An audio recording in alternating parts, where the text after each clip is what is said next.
são, né, pra mim, a maior decepção da liga até agora, mas quando eu der os números defensivos desse time, eu acho que o pessoal vai ficar chocado.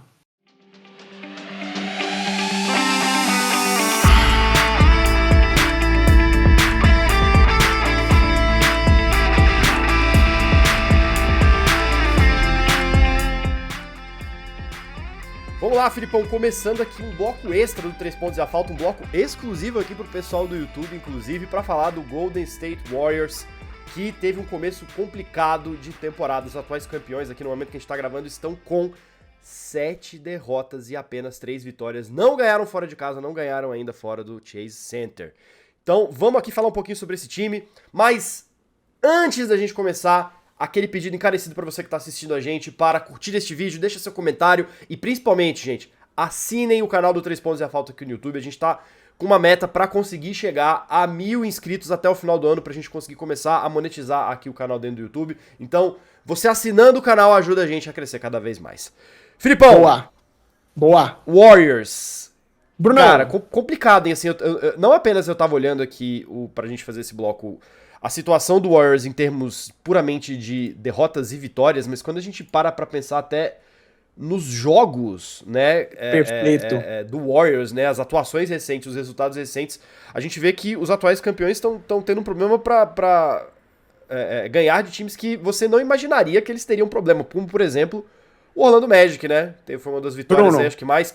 umas derrotas mais marcantes aí desses últimos jogos, né? Foi de 130 a 129, mas também teve derrota pro Pistons, teve derrota pro Hornets, que também não tá tendo um começo de temporada muito bom, né? Pistons também, né?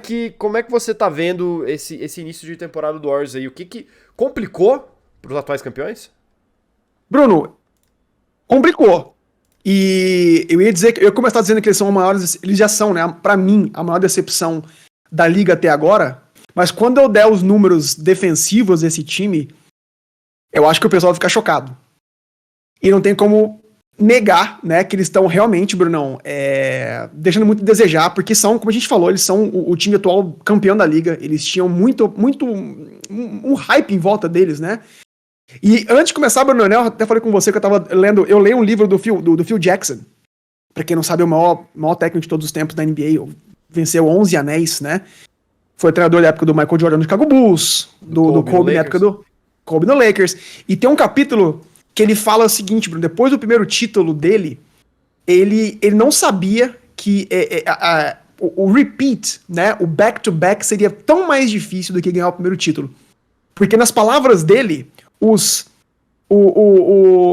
we's se transformam em I's.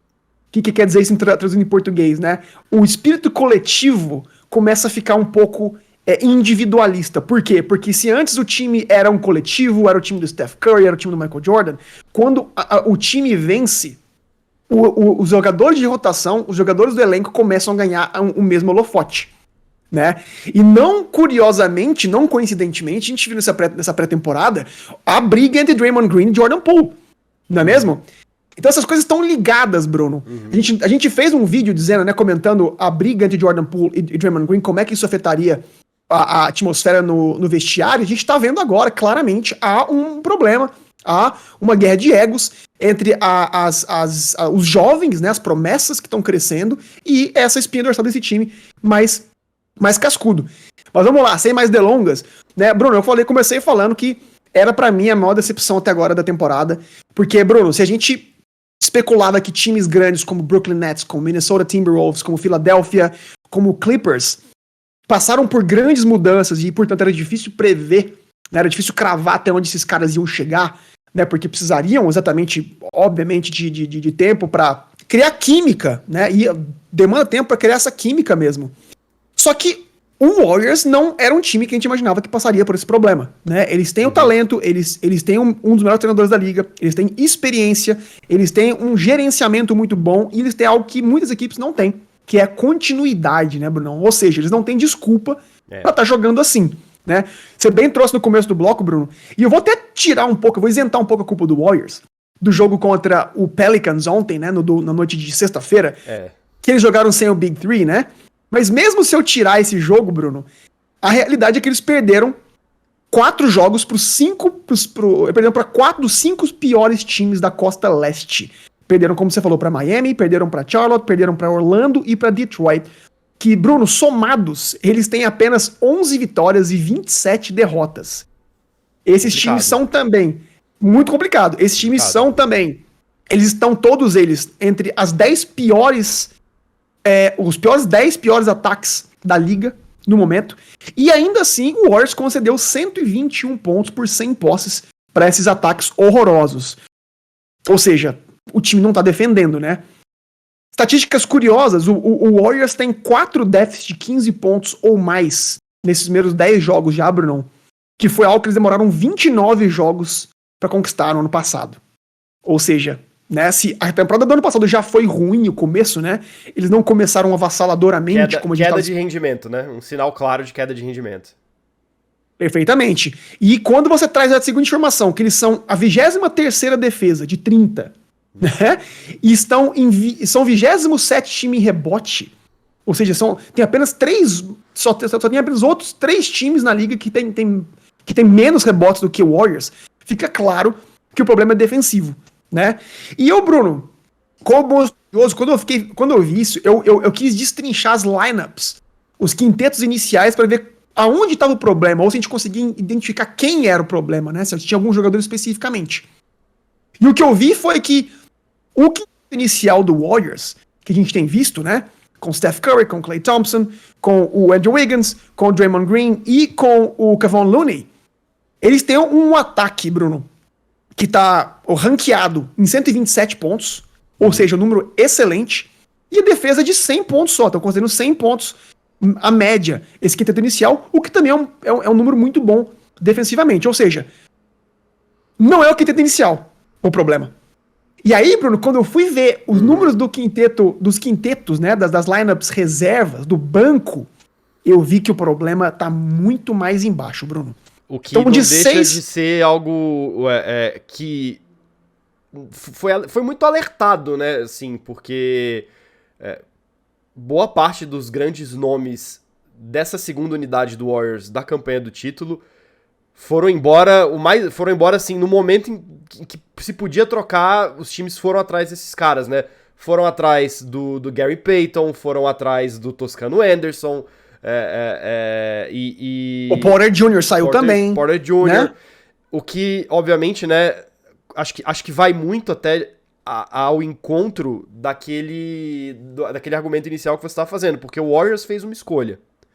O Warriors escolheu não renovar com esses jogadores porque precisava de espaço na folha salarial para acomodar os salários das estrelas ou dos jogadores que eles acreditam que vão ser a base desse time titular, né? Renovou com o Jordan Poole, né? Você teve movimentos importantes nesse sentido. O Andrew Wiggins também voltou, né? Eu não tô dizendo que não era para renovar com o Jordan Poole e com o Andrew Wiggins. É óbvio que você tinha que renovar, mas assim, foi feita uma escolha, né? E dentro de um time que já tem muitos problemas de folha salarial, tá acima tem que pagar aquela taxa extra lá, né, de furar o teto salarial. Já há várias temporadas eles pagam, mas eu até não sei se você já ia trazer isso continuando no seu comentário. Será que talvez o Warriors, pra ficar no exemplo de um outro cara importante dessa história do Bulls, que é o Jerry Krause, talvez ele não deveria ter tomado medidas mais drásticas a respeito de jogadores que já não estavam mais com tanto rendimento, como, por exemplo, o Draymond Green? Será que já não era o momento de começar essa renovação? Talvez. E eu vou trazer uma questão, né, mais profunda ainda, eu acho, assim, o que eles têm na mão hoje, né? A gente mencionou essa segunda unidade e como é que eles estão machucando essa primeira unidade super campeã do Warriors, Bruno. Você passou por nomes muito importantes, o próprio... O Gary Payton, ele era o plus-minus dele, quando em quadra, era um dos maiores da equipe, né? Agora, quando você perde um cara desse, você praticamente não substitui, né? Você substitui com os calouros que não tinham minutagem por conta desses caras, o problema, né, fica muito mais evidente. Então, Bruno, das 8 lineups mais utilizadas pelo Steve Kerr em minutagem, né, tirando o quinteto inicial, todas, sem o Steph ou sem o Draymond, perdem para os adversários. Estão negativos no final do dia, né? 3, Bruno, dos piores plus-minus no top 15, né? E de novo, pra quem tá chegando agora, quem não sabe o que é esse conceito de plus-minus, com o devido jogo de quadra, por quanto o time vence ou perde, né? Se ele é positivo ou se ele é negativo e por quantos pontos, certo? Então, no top 15 dos piores plus-minus da liga, ou seja, são jogadores que cuja presença, né, mais compromete a defesa do seu time, 3 estão no time do Warriors, Bruno. E é curioso, os nomes são curiosos. O Jamichael Green é o 14º, com menos 65. O Wiseman, Bruno, ele tá em 8º, com menos 69. E o pior, que é o 4º colocado na lista, né, dos piores, é o Jordan Poole, com menos 86. Então, com o Jordan Poole em quadra, o Warriors tende a perder por 86 pontos de diferença. É um número muito grande, né? Tudo bem que quando ele tá em quadra, né, a maioria das vezes, o Moses Moody e o próprio Wiseman, como eu mencionei, estão em quadra, eles são problemas, e eles são problemáticos porque são jogadores com muito pouca experiência, né? Uhum. Tanto o Moody quanto o Wiseman praticamente não jogaram ano passado, o Wiseman muito menos por conta de lesão. Mas se você não consegue, Bruno, ganhar ritmo e mostrar força, mostrar que pode ser confiável contra os piores times da liga, e aí que eu retorno ao seu ponto do Jerry Krause, né, e dos cartolas do Golden State, será que esses moleques estão prontos para os playoffs? Acho difícil. Porque essa é a grande pergunta, Bruno, porque o time do Golden State Warriors, por ser o quinteto inicial, por ser um quinteto muito velho, envelhecido, né, e praticamente jogando última ou 2 últimas temporadas juntos, Bruno, eles não têm esse tempo pra arriscar. Ou seja, a questão que eu trago pra você e pro ouvinte se você fosse o GM dos Warriors, você esquece o Draymond Green, que a gente viu que o Draymond, pelo menos esse ano, Bruno, que tá em contrato ainda, e com ele em quadro o time tá vingando, a minha questão justamente contra esses jogadores de rotação, contra esse elenco de suporte. Você aposta neles, você mantém eles em quadra, acredita que a cultura do time vai mudar e eles vão se elevar junto ao longo da temporada, ou você aproveita que eles têm um valor de mercado e já flipa por talentos mais veteranos para conseguir uma corrida mais profunda nos playoffs. Essa é a questão que eu entrego no colo da diretoria do Golden State Warriors, porque os números provam e são, como eu falei no começo do bloco, Bruno, são chocantes. É uma escolha bem difícil, né? Porque se a gente leva em consideração exatamente o Golden State sem esse elenco de apoio mais robusto que eles puderam ter na temporada passada, o retrospecto deles é muito complicado, né? Assim, você falou até de corrida para os playoffs. Eu acho que o desafio talvez possa ser até mais complexo no sentido de em qual posição eles vão conseguir pegar uma vaga nos playoffs, né? Vamos lembrar, na temporada anterior à temporada do título, eles não conseguiram sequer se classificar, eles foram pro play-in.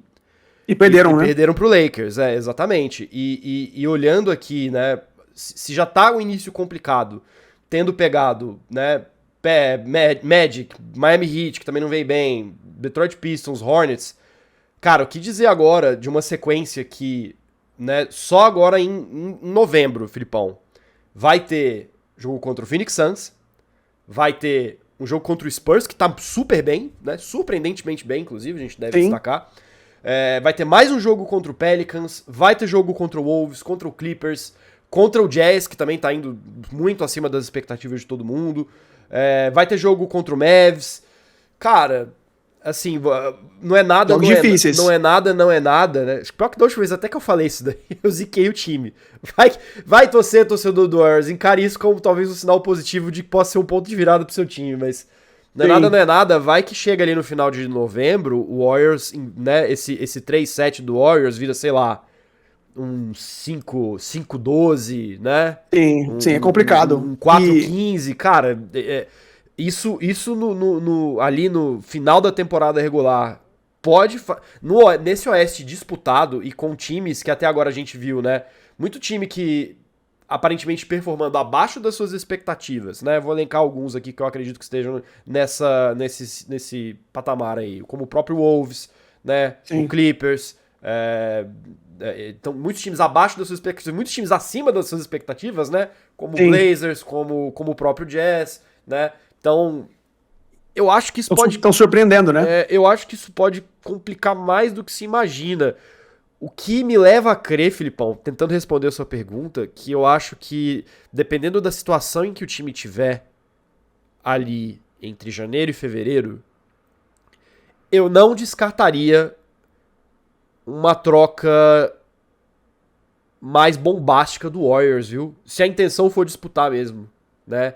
Porque, beleza, agora, né, inevitavelmente a gente tem que voltar para a figura do Draymond Green, porque, né, o time no começo da temporada sinalizou que, né, nessa treta aí do Poole, com o Green e tudo mais, né, eles acreditam que o Poole é mais importante pro futuro do time do que o Green, né, tendo em vista que renovaram o contrato do Jordan Poole e não renovaram o contrato do Draymond Green. Então, mesmo que ele seja o cara que agora tá fazendo mais diferença no time, eu não descartaria uma troca do Draymond Green. Dependendo de como o time tiver, porque, quer ou não, é um cara que eu acho que ainda... Você consegue tirar um negócio interessante com vários times da NBA pelo Draymond Green e talvez reforçar ali justamente essa segunda unidade, né? Então, eu não sei, viu, Filipão? Eu acho que... É complicado, é difícil mesmo a situação. Eu acho que difícil, é difícil. E eles não têm tempo, né? Como a gente tá falando, eles não têm tempo. Mas assim, Bruno, pra ser bem honesto, cara, claro que a gente passa pelo Draymond Green, passa pelo jogadores do banco que são jovens e que eu não sei se o Warriors tem paciência, vai ter paciência com o Kuminga, que claramente não tá pronto, com o Moses Moody, como eu falei, como o Wiseman, Bruno, que um pivô que, assistindo os jogos do Warriors, a impressão que eu tenho é que ele tá fugindo do contato físico. Sim. Ele perdeu aquele, por tanto tempo lesionado, ele perdeu aquele... O cara não tá pronto pra jogo, sabe? Ele perdeu o ritmo de jogo mesmo. Então, passa pela mão da diretoria. Você acredita que esse elenco, como eu falei, esse elenco vai subir em certo momento, né? Ou, como você falou, Bruno, ou chega no Natal, chega no All-Star Break, eles estão com recorde preocupante, e você fazer uma troca pra tentar trazer de volta os jogadores mais sólidos pra essa segunda unidade. Então, é um problema um pouco mais sério, Sim. né? Como a gente falou, o quinteto inicial tá muito garantido, mas como pela idade alta deles, eles não podem jogar tanto quanto antigamente. Então, teoricamente, né, eles tinham que jogar menos, rotacionar um pouco mais, para que esses caras não cheguem tão queimados, tão cansados nos playoffs, que é quando eles geralmente crescem, né? Então, vamos ficar de olho, Bruno. Eu sei que é cedo, mas a gente quis trazer esses números pro nosso ouvinte para tentar explicar um pouco do que tá acontecendo, né? Que tá todo mundo chocado, todo mundo sem entender muito por que esses caras estão nessa posição. Assim, acho que para encerrar, eu confio na habilidade do Warriors ainda de transformar jogadores jovens em grandes estrelas. Eu acho que a cultura ela existe. Né? Com certeza. Porque, beleza, até o próprio exemplo do Wiseman, né? É meio injusto até falar do Wiseman porque o cara teve uma lesão, né? Mas a gente fica nessa coisa assim, será que o time vai ter paciência suficiente pra esperar o Wiseman se transformar no jogador que eles acreditam que vai ser? Essa mesma situação se aplicava ao Andrew Wiggins até a temporada passada, que também era esse cara que, moveram mundos e fundos pra trazer o Wiggins pro time. Será que valeu a pena? Será que é bom? Bom, a temporada 21-22 deixou bem claro que valeu a pena. Então, eu acho que ainda dá. É muito mesmo uma questão, como você falou, né, do quanto o Warriors está disposto a mover peças, né, e em certo ponto até sacrificar um pouco do seu futuro para ver se consegue dar a essas grandes estrelas um time para, né, tentar conquistar mais um anel, tentar ampliar ainda mais essa dinastia desse tempo recente aí da NBA. Bom, a gente vai ficar de olho, certamente, e a gente quer saber também agora de você que tá assistindo a gente, vocês acham que complicou de vez pro Warriors? Você acha que a temporada ainda dá pra eles darem a volta por cima? Fala pra gente aqui, não esquece sempre de curtir o vídeo e assinar o canal do 3 Pontos e a Falta aqui no YouTube, ajuda a gente a chegar a 1000 inscritos e fazer aqui o canal crescer cada vez mais, pra chegar a cada vez mais fãs de NBA. Gente, muito obrigado, Filipão, tamo junto, hein? E voltamos sem aviso, hein, Brunão? Então assina aí que a gente tá voltando bastante. Exato, valeu pessoal, tamo junto, grande abraço, até o próximo vídeo. Tchau, tchau.